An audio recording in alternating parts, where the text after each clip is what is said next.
मधोभागे महानारायण फणिराजराजशेषस्य सहस्रफणामण्डलमण्डिते ऐरावत पुण्डरीकवामन कुमुदाञ्जन पुष्पदन्त सार्वभौम सुप्रतीकाख्य अष्टदिक्कन्तियुण्डादण्डोत्तम्बिते लोकालोकजलवलयिते लवणेक्ष सुरासर्पितदिक्षीरशुद्धोदकारणमैः परिवृते जम्बो प्लक्ष कुश क्रौच शाकशाल्मल पुष्कराख्य सप्तद्वीपैकावृते अमरावती यशोवती अंभोवती रैवती सिद्धवती साध्यवती गंधर्वावती अलकावती प्रभृति पुण्य पत्तनैः प्रकाशिते इंद्राग्नि यमनैर्विवर्णवायु कुबेर ईशानादि अष्टदिक्पालकैः पालिते लोकालोक पर्वतैरावृते महेंद्र मलय सख्य शक्तिपति हिमवदृक्षोद विद्या पारिजाता सुक्त सप्तकुलाजलैः मतंग हिरण्य शृंगमायवदृष्टिंद वृष शृंगाख्य पंचदश पर्वतैश्चादिस्थिते अंगवंग कलिंग काश्मीर कांबोज सौर्य सौराष्ट्र महाराष्ट्र मगध मालव नेपाल केरल चोल पांचाल गौड़ मलयाल सिंहल द्राविड़ द्रविड़ कर्नाटक नाटक नाग पानाट पांड्य पुलिंद आंध्र हूडदशारण भोज कुक्कुर कुरु गांधार विदर्भ विदेह बाह्लिक बर्बर केकय कोसल कुंतल किरात शूरसेन सेवल किंकण कोंकण मत्स्य मद्रपार्श्व घार्जरेव जालांध्र साल्वचेरी सिंधु प्रभृति विविध देशभाष भूमिपालैः पालिते गंगा गौतमी नर्मदा यमुना सरस्वती कृष्णवेणी बहुधा भीमवती तुंगभद्रा रेणुका मला महारिणी कावेरी कृतमाला ताम्रपर्णी विशोका कौशली गंडकी चित्रिका वशिष्ठा प्रवरकास्य सरे समपावः कुशावती फल्गुनी करतोय पुण्यदा प्रणीता जनेता पुण्यनदी पवित्रते अयोध्या मधुरा माया काशी कांची अवंतिका पुरी द्वारावती प्रभृति पुण्य पत्तने विराजिते इंद्रकटेर रामरजपस्य नाग सौम्य गंधर्व चारण भरताख्य नववर्षैरधिष्ठिते प्रत्येक नवसहस्र योजने विस्तारिते भारत किंपुरुष इला वृतकुरु भद्राश्रम गणमण मंदार केतुमार नामक नवखंड मंडिते दंडक विद्या जंबक बदरिका नहुष गुह देवदारु काद्यरण्यायुते महासरोवराकारे 50 कोटि विस्तीर्ण भूमंडले लक्षयोजन विस्तीर्ण जम्बूद्वीपे सुमेरु निषदेव गूढ़ हिमाचलानामरि वर्ष किंपुरुष वर्षयोश्च दक्षिणे सेतुबंध मलयाचलयोरुत्तरे सहस्रयोजन विस्तृते भरतवर्षे भरतखंडे प्रजापति क्षेत्रे कर्मभूमौ अयोध्या काशी कुरुक्षेत्र गया प्रयाग कांची श्रीरंग श्री वेंकटाचलादि पुण्यक्षेत्रैः गंगा गौतमी सरयू नर्मदादि पुण्यनदीश्च विराजिते समभूमध्य रेखयाः पूर्वदिग्भागे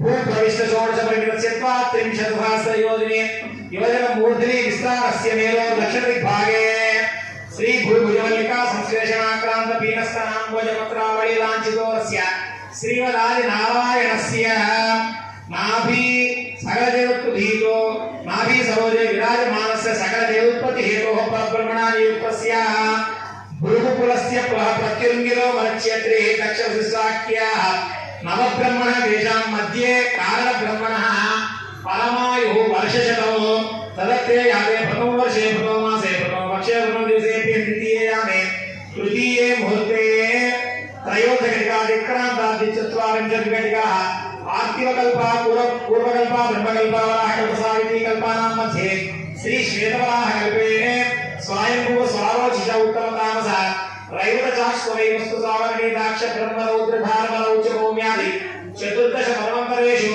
मध्यगण सप्तमे वैवस्वत मनवन्तरे मत्स्य कूर्मवराह नारसिंहवामन भार्गव राघव कृष्ण बौद्ध कलिक दशावतारेषु नवमे बौद्धावतारे अष्टाविंशतमे महायुगे 17,18,000 कुलयुगे याते 12,00,000 त्रेतायुगे याते 8,00,000 द्वापरयुगे याते 4,30,000 कलियुगे प्रथमपादे दुस्थिरा विक्रमार्कशालिवाहन विजयारविंद नागार्जुनादि षट्शकेषु तृतीये शालिवाहन शके अस्मिन् वर्तमान व्यवहारे चान्द्रमानेन प्रभवादि षष्ठी संवत्सराणां मध्ये स्वस्ति श्री शोभकृत नाम संवत्सरे दक्षिणायने हिमवन्तर्तौ पौष्य मासे शुक्ल पक्षे द्वितीयायां मध्यवासरः स्थिरवासरे शुभवासरे शुभनक्षत्रे शुभकरणे शुभयोगे एवं गुण विशेषेण निस्सायाम्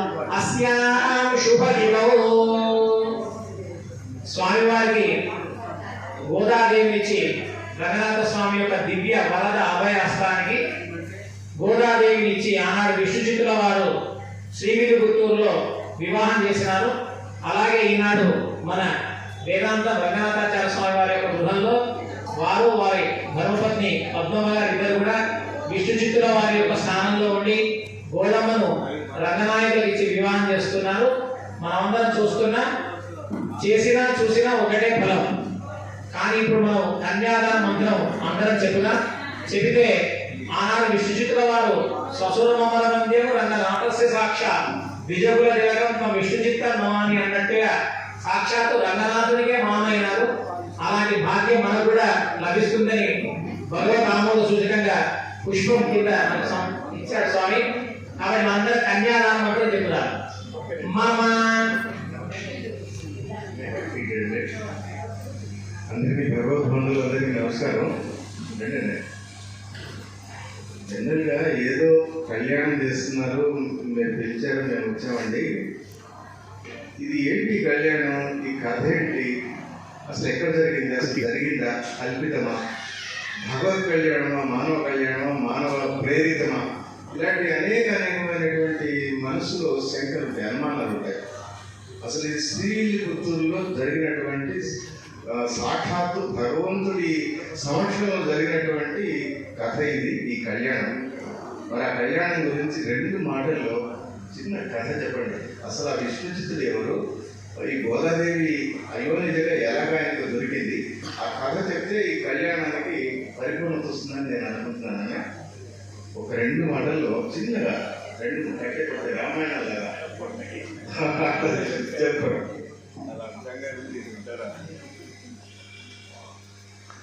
श्री विष्णु चित्तायै मनोनंदन हेतवे नंदनंदन सुंदर्यै गोदायै नित्यमंगलम.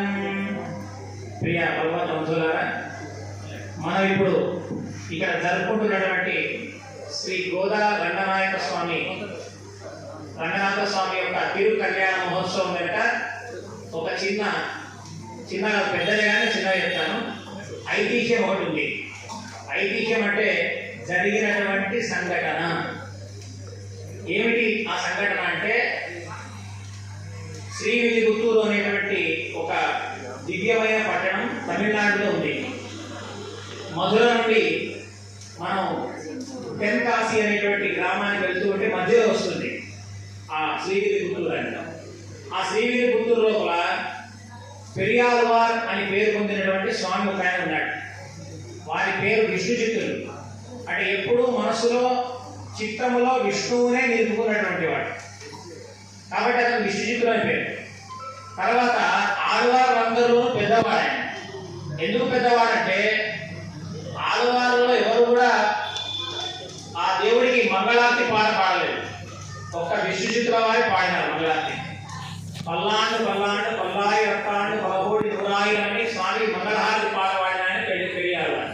కాబట్టి వారికి ఒక పెద్ద స్థానం ఇచ్చి పెరియారు వారిని వారిని పిలుచుకుంటారు. వారి పేరు భట్టనాథులు అని కూడా పేరు వారు అక్కడ ఉన్నటువంటి వటపత్రశాయి పెరుమాళ్ సన్నిధిలో పుష్ప కైంకర్యం చేస్తున్నారు.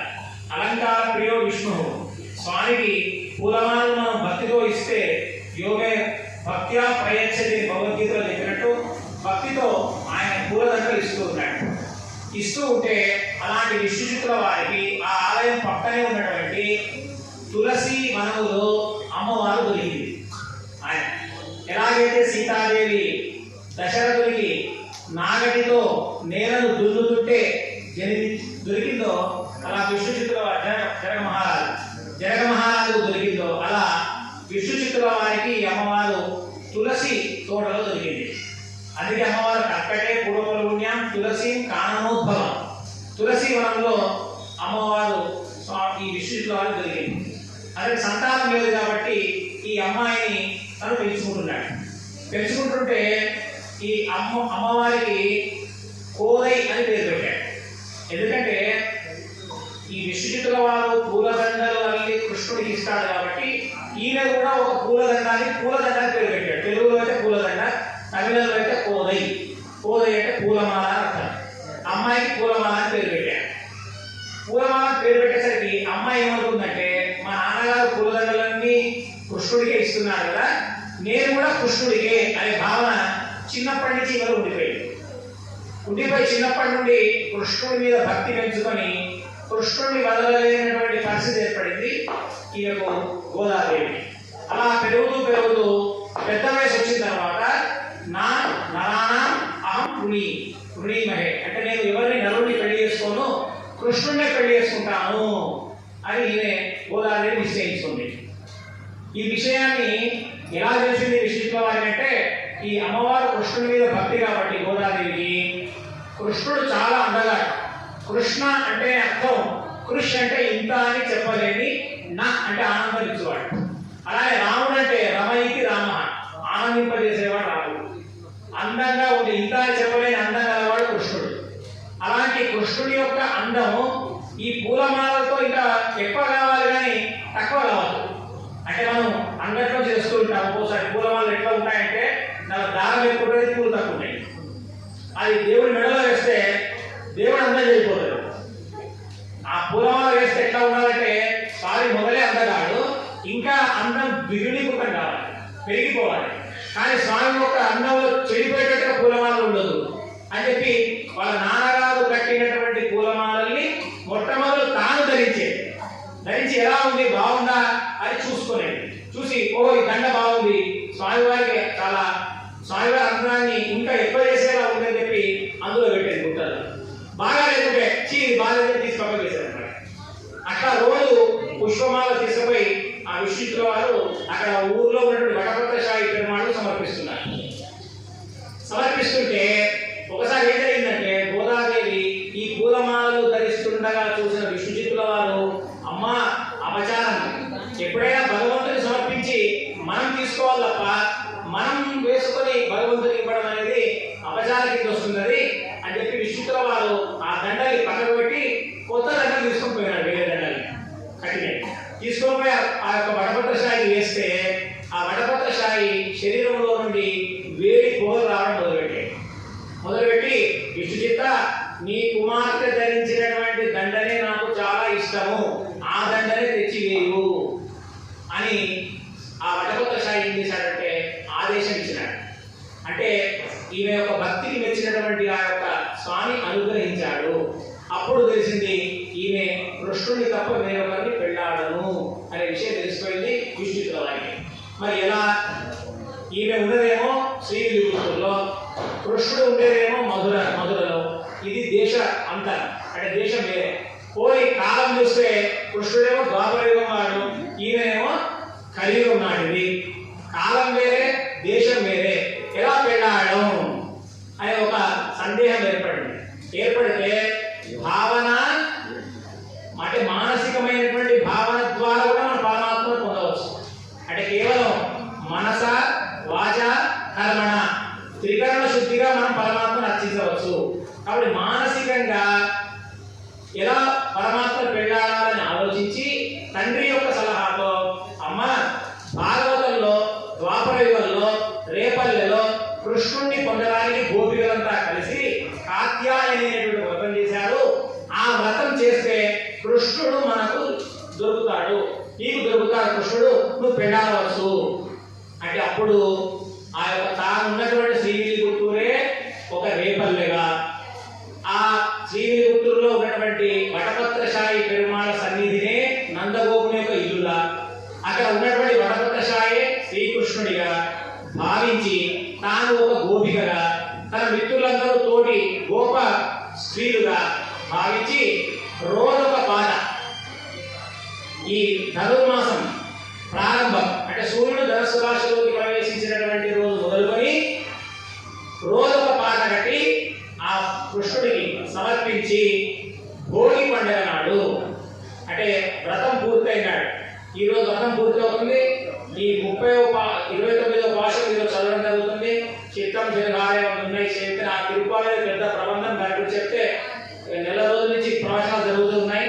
కాబట్టి అందులో ఉన్న అర్థం అంతా కూడా వేదాల యొక్క రహస్యాన్ని అమ్మవారు ఒక 30 పాటల్లో అందించింది అమ్మవారు. కాబట్టి అలాంటి ఆ అమ్మ ఈ 30 రోజుల్లో 30 పాటలు కట్టి తాను ధరించిన దండ ఇచ్చింది. తర్వాత శూడి కొడుతాడు, పాడి కొడుతాడు, అంటే తాను పాడి ఇచ్చింది పాటల్ని పాడిచ్చింది, దండల్ని ధరించి ఇచ్చింది. అందుకే శూడి కొడుతా నాంచారని పేరు అమ్మవారికి. మీకు పాట కూడా వస్తుంది, చూడమ్మ సతులారా శోభాన పాడరమ్మ కూడున్నది పతి శూడి కొడుతా నాంచారి. శూడి కొడుతా అంటే ధరించి ఇచ్చినది. దాన్ని సంస్కృతంలో తీసుకుంటే ఆముక్త మాల్యద. ఆముక్త అంటే బదిలిన, మాల్య అంటే మాలను, దా అంటే ఇచ్చినది. ఆముక్త మాల్యద అని అమ్మవారికి పేరు. ఆమెకు గోదాదేవి పేరు. గోదా అంటే పూలదండ అర్థం. పూలదండ ఎలాగైతే పెరుమాళ్ళ స్వామి యొక్క మెడలో చేరుతుందో ఈ అమ్మవారు కూడా తన ఊర్లో ఉన్నటువంటి విలిగుత్తూరులో ఉన్న వటభద్రశాయి పెరుమాళ్లకు 30 పాటలు సమర్పించి ఆమె ఆ యొక్క స్వామిని పెళ్ళాడాలనుకుంది. పెళ్ళాడాలనుకుంటే మరి ఏ స్వామిని పెళ్ళాడాలి అంటే మరి రంగనాథుడిని పెళ్ళాడదని మేము అనుకుంటున్నాం కదా. రంగనాథుడు పెళ్ళాడంటే కృష్ణుడి మీద పెళ్ళాడదాం అనుకున్నది. అంటే గోదాదేవి తిరుమలలో ఉన్నటువంటి వెంకటేశ్వర స్వామి నాడి నీ వేంగళ వరకు ఎన్నై ఇది ఎన్న విమాత్తం స్వామి నేను పెళ్లి చేసుకుంటానని చెప్పి వెంకటేశ్వర స్వామితో ప్రార్థన చేసింది. తిరుమల నుంచి సుందరబాబు పెరుమాడితో స్వామి నీ దగ్గరికి నేను ఎప్పుడు వస్తాను అన్నది. రంగనాయకుడితో స్వామి నిన్ను పెళ్ళాడాలి అన్నది. వటభద్ర శివాయిని స్వామి నిన్ను చేరాలన్నది. అంటే అతను రంగడైనా వేగనాథి రంగడైనా ఎవరైనా కూడా రామరంగడైనా అమ్మవారి దృష్టిలో ఒకటే, అతను శ్రీమన్నారాయణుడే. కాబట్టి ఈ గోదాదేవి విష్ణు చిత్తుల వారి యొక్క పుత్రికగా జన్మించి ఆ రంగనాథుడిని పెళ్ళాడింది. శ్రీరంగాన్ని చేరుకొని రంగనాయకి అనేటువంటి పేరు పొందింది. కాబట్టి ఆనాడు విష్ణుచిత్తుల వారు శ్రీవిల్లిపుత్తూరులో సాక్షాత్ రంగనాథుడే వచ్చాడు పెళ్లి చేసుకోవడానికి. వచ్చేసి శ్రీవిల్లిపుత్తూరు లోపల బ్రహ్మాండంగా పెళ్లి జరిగింది. అప్పుడు ఆ అమ్మవారు రంగనాథుడిలో ఐక్యమైపోయింది. ఆనాటి ఘట్టాన్ని ఇప్పుడు మనకు దర్శింపజేస్తున్నారు ఈ రంగనాథ స్వామి గారు. జయ శ్రీమన్నారాయణ.